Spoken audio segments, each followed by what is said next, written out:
Alright, so I've had a little over a day or so to play with the S9 Plus over here. And this is the OnePlus 5T on the left. 6-inch phone, 6.2 inch. So far, so good with the S9 Plus, except for one little story I'll tell you about. The S9 Plus is definitely a big phone. Not only is it taller, slightly taller than the 5T, it's also thicker, and I don't know if it's going to show up real well here. I guess you can kind of tell there, but you can definitely tell when you're holding it. It's just one heck of a big phone. But that being said, it's also really nice. It's really well done. What can you say? The screen is the best that there is. The camera I've messed around with just a little bit, and we all know that Samsung makes great cameras, and of course the S9 Plus has got the dual camera on the back here, with that top one having the adjustable aperture for low light situations, and I haven't really messed with that too much, other than just seeing if it worked by flipping the camera modes around, and you can see it, kind of doing its thing. Pretty neat.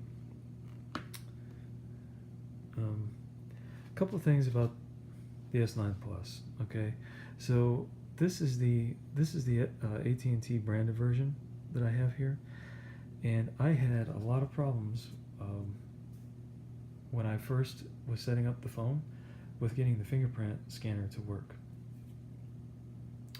If you buy an AT&T branded S9 Plus, this is something that you need to watch out for, because it may seem like your fingerprint scanner is not working, but it probably is.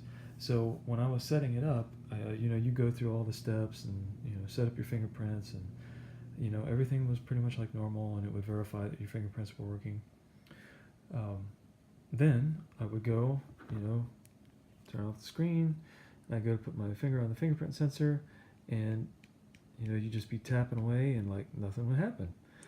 And I was like, what is that all about? And I did some research online, and guys are saying, delete the fingerprints, re-add them. Don't do the swiping gesture to add your fingerprint. Do the old school tap tap tap tap tap on the fingerprint sensor and add it that way. So I did that. It said turn off the fingerprint gestures on the screen. There's some different things you can do with the S9 Plus. They said that the gestures mess with the fingerprint scanner. Well, I turned all that off.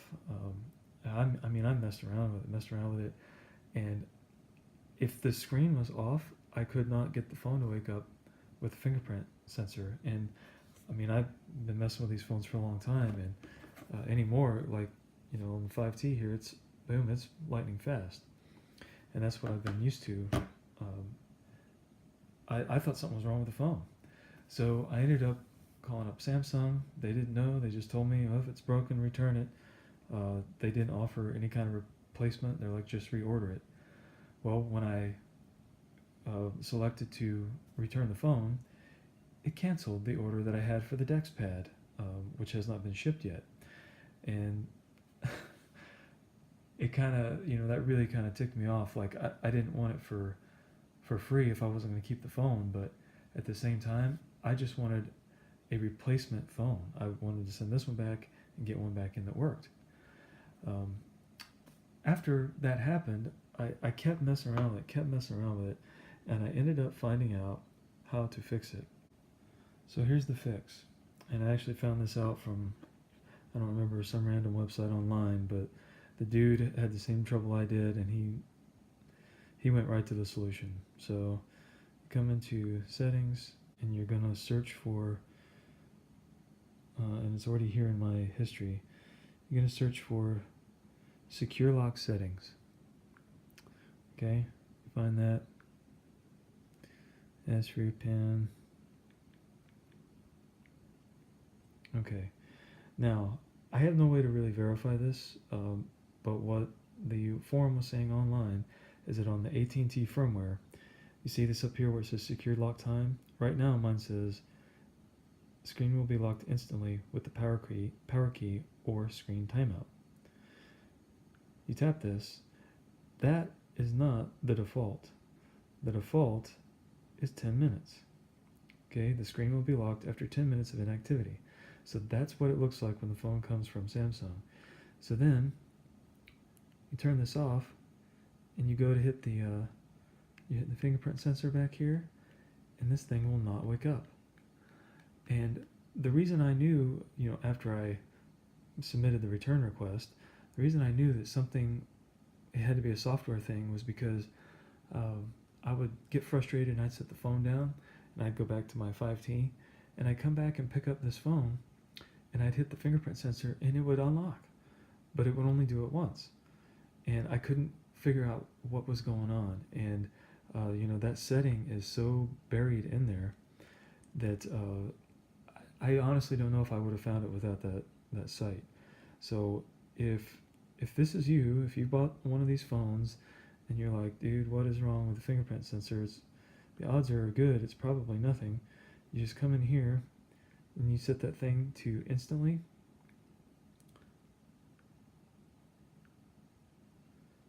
And then turn off the screen, and then as soon as you hit the fingerprint sensor, it's on. That's it. That's all it was.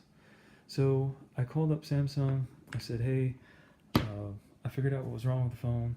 Thanks for not helping me.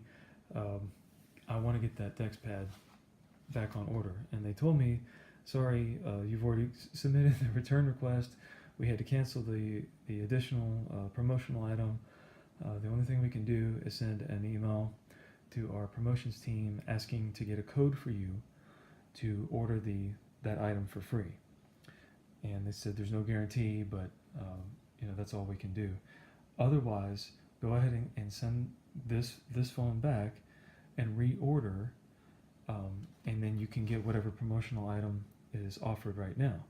Well, there's two problems with that. Number one, when I ordered this phone, like I mentioned in the other video, it was on a huge sale on Samsung's website, the AT&T version. It was $200 off plus the free DeX pad. Well, you go on Samsung's website right now, it's not $200 off anymore, and they're only offering, I don't know, it's like a wireless charging deal or the Gear 3 for $99. Neither which one I want.